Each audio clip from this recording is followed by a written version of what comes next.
In ancient Arabia, a man's legacy was his sons. Your sons carried your name, your lineage, your honor.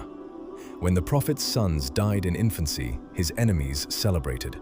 Al-As ibn Wa'il called him Abtar, cut off, finished, a man with no future, no legacy, no one to remember him after he's gone. They mocked him in public.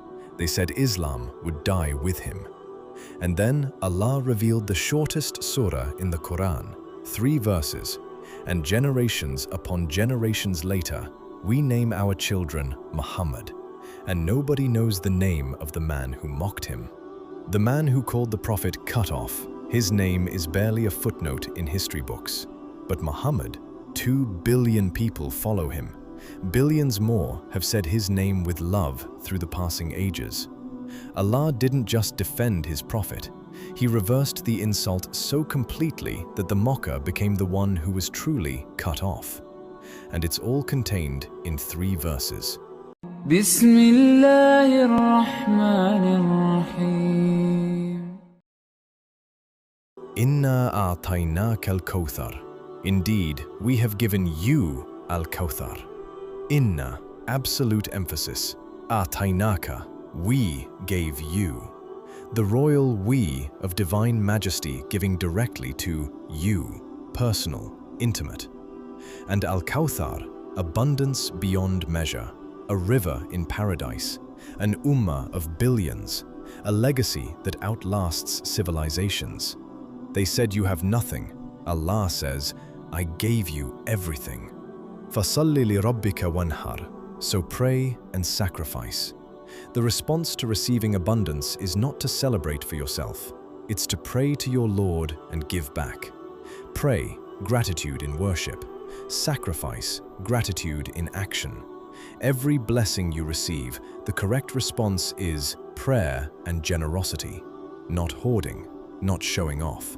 Praying and giving. Inna shani'aka huwal abtar. Your enemy, he is the one cut off. The exact insult thrown at the Prophet is returned to the one who threw it.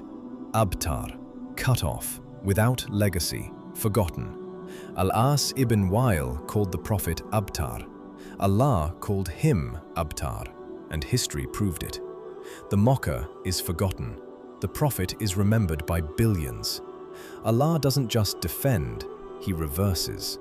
If people mock your faith, if they call you backward, if they say Islam has no future, remember Surah Al-Kawthar. The Prophet was mocked by the most powerful people of his time. They said he was finished. And today, every minute of every day, someone somewhere on earth is saying, Sallallahu Alaihi Wasallam. The mockers are dust. His name lives on every tongue. That's Al-Kawthar. That's what Allah gives when people try to take away. When someone puts you down for your faith, recite Surah Al-Kawthar. Remember who is really cut off. And send salawat on the Prophet right now. Allahumma salli ala Muhammad. Because that's the legacy they said he wouldn't have. Subscribe to Al-Qur'an Institute. Jazakallahu khairan.